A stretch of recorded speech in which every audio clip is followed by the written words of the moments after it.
What's up, Turdlings? Today we're looking at Alliance rankings and how to climb the ranks in each of them. Turd Tips by Turd Nugent. A few quick details about Alliance rankings before we dive into how to climb each individual one. All of the Alliance rankings have the same rewards for each given rank. Rank 1 has the highest rewards, then rank 2, 3 through 5 all have the same rewards. 6 through 10 all have the same rewards, and everything after 10 gives 1,000 all the way down the list. So the rewards you get are some Z-Coin and some Alliance Shop points. Let's take a real quick look at Alliance Shop to see why it's so important for us to be climbing these rankings. So in the Alliance Shop, every week you can buy Harmon fragments. Harmon is an extremely valuable tank to have, so you want to be buying these every week. They are very expensive though. Additionally, every season there will be different offerings up top here. In Season 0, I highly recommend buying Kin. In Season 1, you definitely want to be buying these Bolton fragments.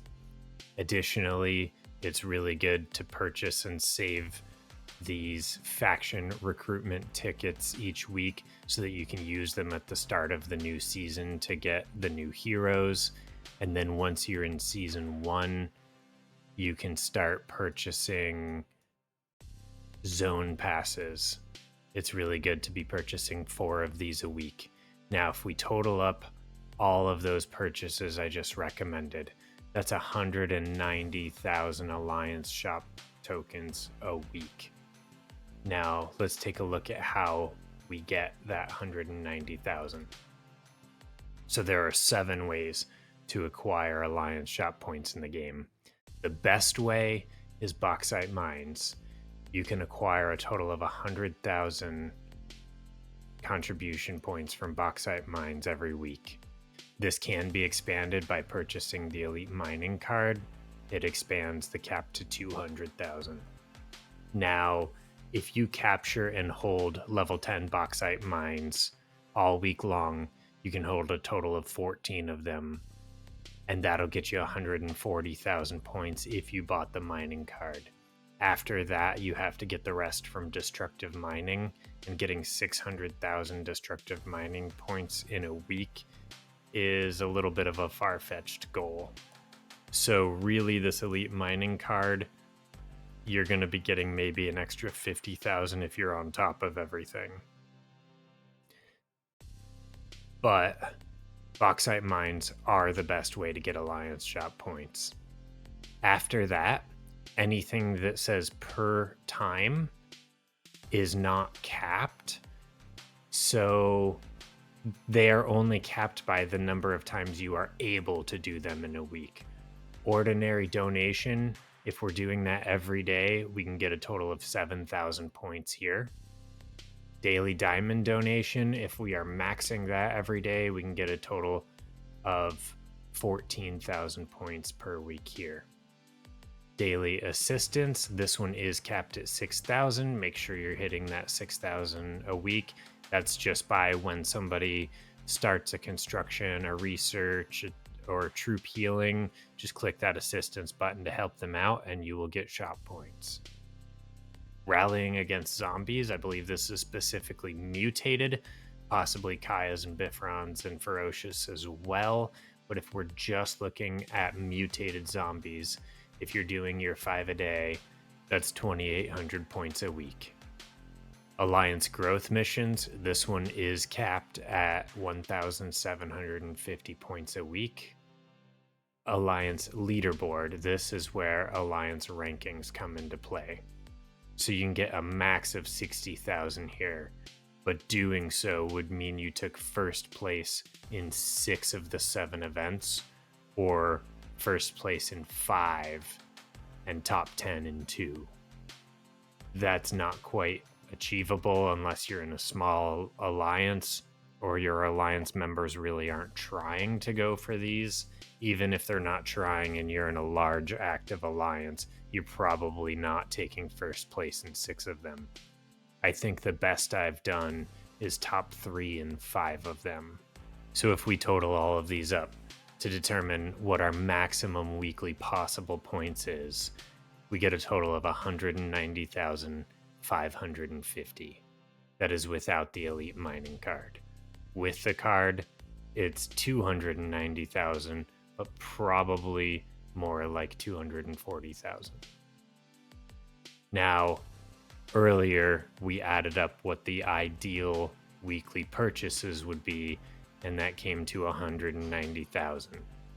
So it is extremely important that we are doing everything we can to get all of the Alliance Shop points we can each week, because there are very valuable purchases at the maximum number of points you can earn each week.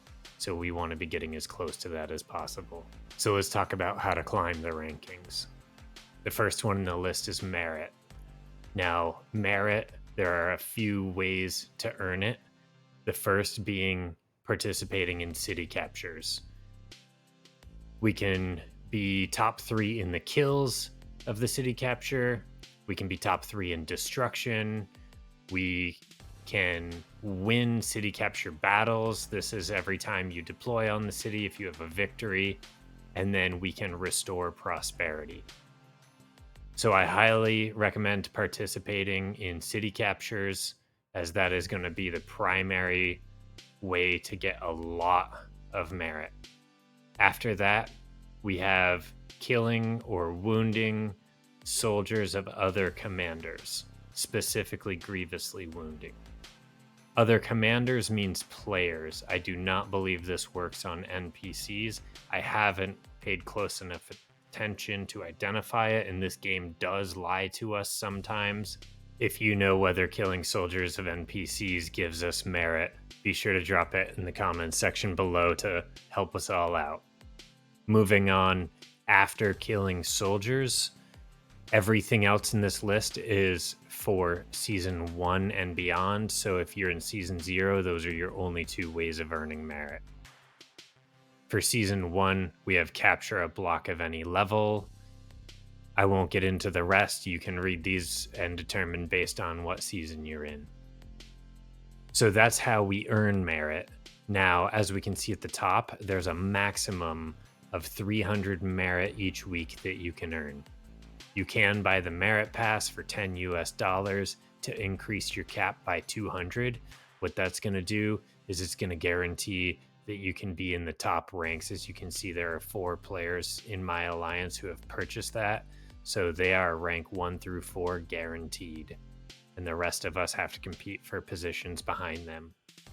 So that is an easy way to climb the rankings for merit. Merit is, unfortunately, a pay-to-win contest here outside of the pay-to-win.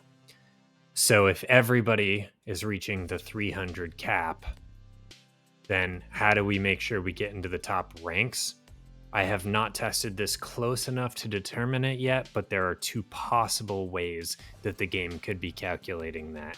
One of them being whoever's the first to 300 points gets the top spot.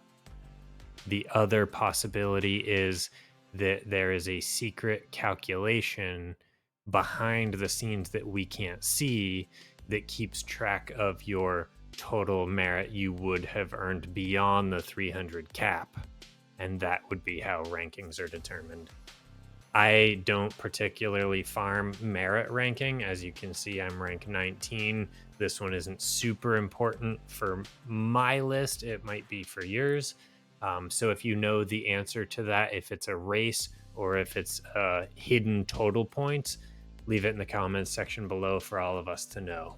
Moving on, for now, we're going to skip over Alliance contribution ranking and come back to that one. Alliance growth mission contribution. This one is specifically referring to the growth missions that we get. I believe these are every 3 days. Now, just completing these is not going to get you to climb the rankings. you do need to spend the diamonds to re-roll them into 3 stars, and that's going to help you climb the rankings. Turd Nugent from the future here showing you about re-rolling these daily missions. As you can see, it costs 10 diamonds, 10 diamonds, 20 diamonds, 20 diamonds, 20 diamonds. Oop, almost re-rolled a 3-star. Gotta be careful of that. 30, 40, and it caps out at 50. So it does get pretty expensive, and you are really relying on some luck here. This time around, there we go. All 3 stars. There is some additional calculation behind the scenes to determine who will get the higher rank out of players who all have the same number of stars in their missions and complete all the missions. I've attempted to test to determine how those rankings are factored. I have not come to a conclusion on it yet. I have tested if spam farming the Alliance mission will help you climb, and it did not seem to really make a difference compared to getting 3 stars on all of these. So you will need to spend diamonds to climb these rankings. However, it's also worth it because the rewards here are much better. If you get a 1 or 2 star mission, you're getting blue medals and much less other resources. It will cost a fair bit of diamonds, but essentially you're going to be trading diamonds for a higher diamond reward. You're not going to get paid back from it, but you'll be getting more Z coin, more Alliance shop points, and you'll be getting purple medals, which is really the key thing here. I think each week I spend maybe 500 diamonds re-rolling all of these the 2 to 3 times a week that we have to re-roll them. So 500 diamonds a week is not terrible for getting 18 to 27 purple medals, getting reimbursed for some diamonds, and getting some extra other currencies as well. As you can see, just rolling each of those missions to 3 stars every time they come up is enough to get me into top 10, and I'm very close to top 5 in my alliance. So just re-rolling those should put you somewhere near the top, getting you a nice bonus for your shop coins each week. Next up, we have Alliance Gathering ranking. Now, this ranking appears to be total resources gathered in the world. It is possible that it's structured the way that Alliance Duel is structured, in that each resource has a score to it, but I don't think that's the case. I believe it is total resources gathered, in which case stone is going to be the best resource for you to be gathering, as that is going to be the fastest resource for you to gather, and that's how you're going to be able to climb this ranking. If I'm incorrect, then it's iron with stone as a close second, but I believe it's total resources gathered. Early on, it was fairly easy for me to take the top ranks. However, now I have a high requirement for gathering Z coin, as I need it for research for Alliance Duel. So I haven't really been farming this ranking much. I will do a little bit of stone or iron when I need it, and just to help boost this a little bit. But gathering Z coin is going to make it really hard to climb the ranks. But there are some ways that we can help ourselves out to increase our gathering. The first way is to upgrade the abilities of our gathering heroes. Most of these heroes are going to increase our gathering speed, enabling us to get more resources at a faster rate. Be sure to check out my heroes guide for more information on gathering heroes in your gathering lineup. The next thing we can look at is Solari heroes. For free Solari heroes, we can get Mario to increase our iron gathering speed. And then for paid Solari heroes, Lori Chen gives us an extra truck that we can use for gathering. This is going to make a significant increase to your ability to gather resources every day. After that, we have Grace, who, if you unlock her third ability, gives you Z-Coin gathering speed. And lastly, the guy whose name I don't know how to pronounce gives us stone gathering speed. I almost forgot to mention Erica, who has an ability that increases our gathering load. Now, early on in the game, this can be useful as your gathering load can be quite small. However, later in the game, mostly where this is useful for is when your alliance spawns resources around a city that have a high level cap to them, so you can deploy on those and go AFK for a while, and you'll end up bringing home more resources from that gathering, as opposed to having your trucks come home sooner while you're away from the game. There are also various researches throughout research trees that increase your gathering speed. When you unlock Alliance Dual Research at the very beginning of the first tree, Efficient Gathering, this increases gathering speed during Alliance duels. Now, Monday is gathering day, so there's a lot of confusion when Alliance Duel first came out of whether this research is only for Monday or throughout the entire Alliance Duel. The answer is throughout the entire Alliance Duel. So 6 days a week, this is going to help you increase your gathering speed. Part of the way through Season 0, we will unlock the Armed Forces event, which enables you to repair a different kind of truck to use in your lineup. The first truck you should be unlocking is the Plunderer, as this is going to give your lineup some increased stats, but also increase your lineup gathering speed and gathering load. And lastly, we have gathering boosts. There are 2 places that you can purchase gathering boosts from, one of them being up here in our fortress statuses. We can purchase an 8-hour 50% boost for 150 diamonds, or in the Alliance shop, we can purchase the same boost for 7,500 Alliance shop points. Now, it doesn't make much sense to me to be spending our Alliance shop points to try and earn Alliance shop points, so I recommend using the diamonds one specifically when you are going to be active in the game for when your trucks come home, so you can redeploy them to gather again. That is a critical piece for climbing Alliance gathering rank, is making sure you are going to be around to redeploy your trucks when they get home. Because if you aren't able to do that, you're going to fall behind to players who are around to be deploying them. Next on the list is Alliance Kills rank.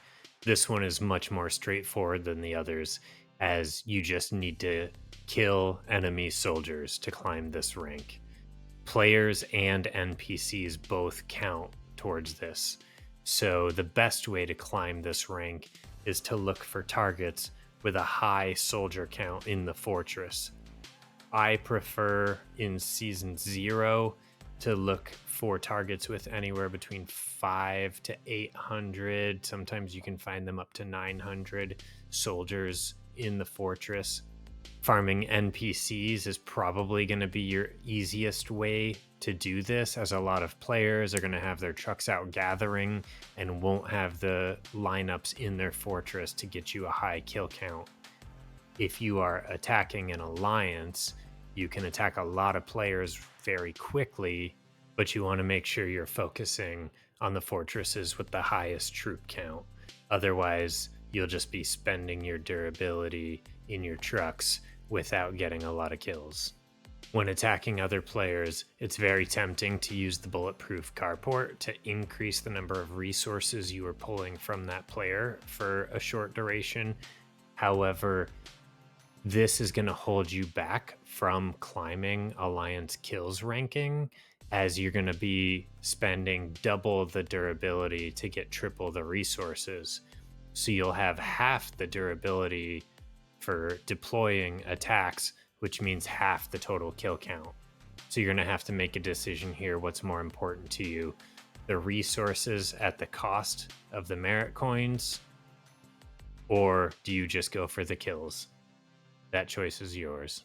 Next up, we have Alliance Destruction.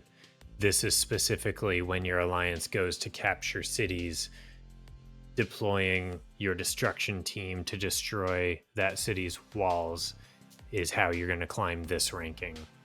Now, there are two ways to increase your total destruction you do per attack. The first way is going to be to upgrade the abilities of your destruction heroes, specifically the ability that increases their destructive might. The second way is Pearson's simple battering ram ability, as this ability increases the destructive might of all of your destruction heroes. Now, those are the only two ways that you can increase your destructive might for when you're deploying those destruction attacks. The only other way to increase the score is to make sure you're there participating whenever your alliance is capturing a city.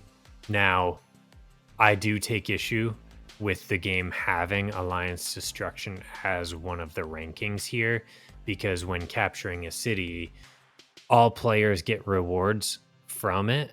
However, there are additional rewards that only the players who participated in attacking the city will receive. So having this as a ranking does incentivize players to just get as much destructive attacks in as they can before the city's destroyed and captured. However, that can prevent some of your alliance members from getting those extra rewards, and those rewards are very valuable. So don't be one of those players who tries to cheat in as many attacks as you can and keeps your alliance members from being able to get those additional rewards. If you're an alliance leader, one thing I recommend that you can do to prevent this from happening is at the end of the week, when these rewards are about to be given out, you can temporarily drop that player from the alliance so they do not receive their alliance ranking rewards. Now, that is a harsh punishment, but somebody who is preventing other team members from getting those city capture rewards intentionally just to climb this ranking, I think if you drop them from the alliance once so they get none of the rewards from any of their rankings, they'll probably never do that again. For everyone who's not an alliance leader, don't be that player who tries to cheat extra points here and rob your teammates of valuable rewards. Personally, I don't look at this ranking as something that I want to chase to climb. I just take the rewards that I get if you're participating in all of your alliance's city captures and you have ranked up your destructive team and your Solari hero. You should be able to climb fairly high in these rankings and take top 10 fairly frequently, which I consider good enough for this specific ranking. Next, we have City Upgrade ranking. Now, this rank is going to be for bauxite mine farming and destructive mining.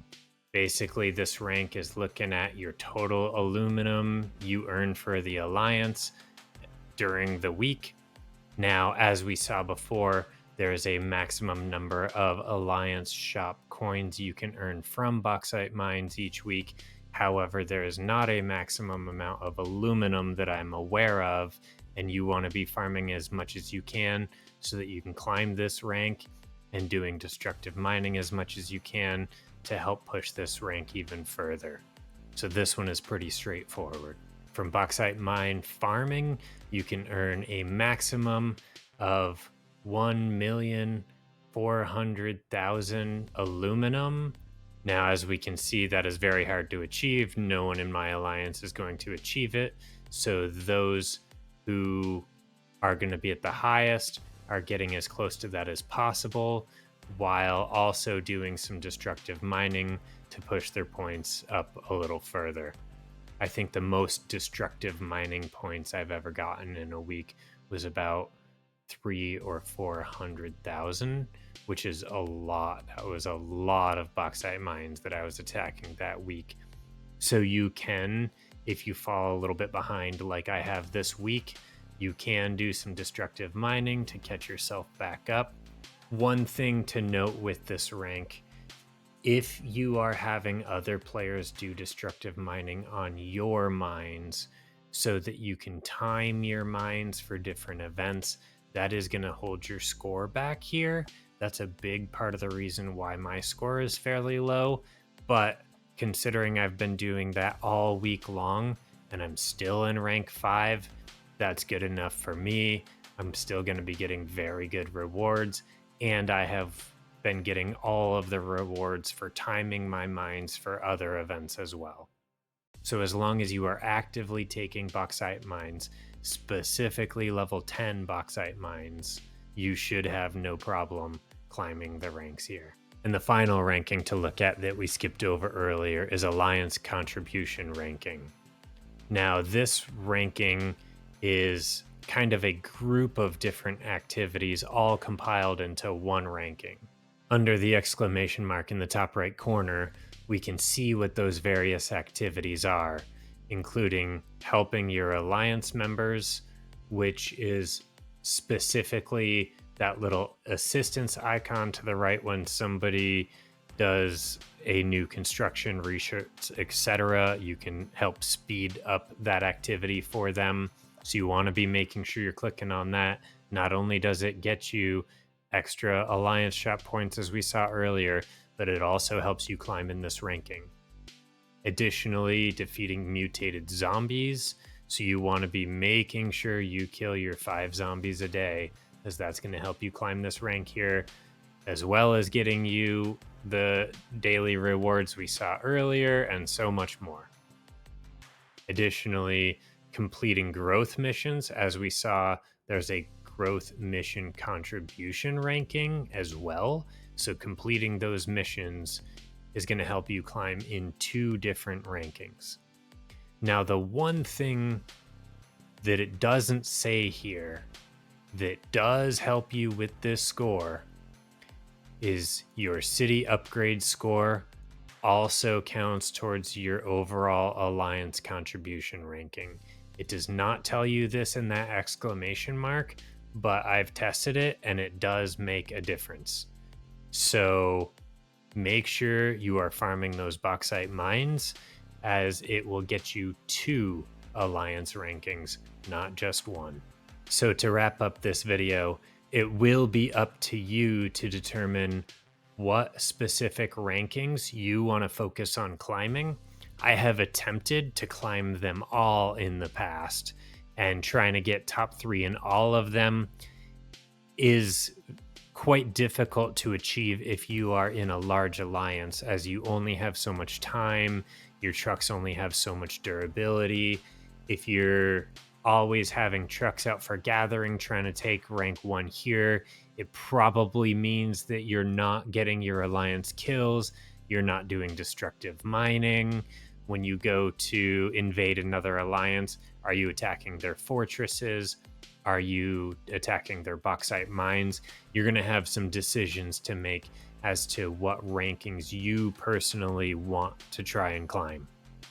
There's also different rankings that require money, including merit, growth mission contribution. You have to re-roll to get those 3 stars, which cost diamonds.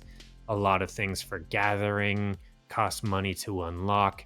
So what you choose to farm for points is really up to you and your play style. Personally, if I take top 10 in as many as I can, that's good enough for me. At the end of the week, I'll kind of check like, oh, am I rank 10 here? Let's make sure I'm not going to fall out of rank 10. If I'm rank 6, maybe I can push for a rank 5, something like that. But I'd kind of just try to grow like 5 of them fairly evenly and get into the top 10. I find that to be the easiest way to get as many of these points as possible. And maybe I'll pick one or two that I'll say, okay, these are the two that I'm going to work for this week. You can also look through your alliance rankings, see what different players have for points, find where there's a gap where people aren't trying to farm, and that'll be an easy place for you to climb the ranks in. This concludes the guide for climbing alliance rankings. Let me know in the comments section below if you have any questions about what was covered in this video or recommendations for additional content you would like to see on this channel. If you enjoyed this video, you can support this channel by hitting that like button. And be sure to subscribe so you don't miss out on future content. To all you turtlings out there, thank you for watching and stay solid.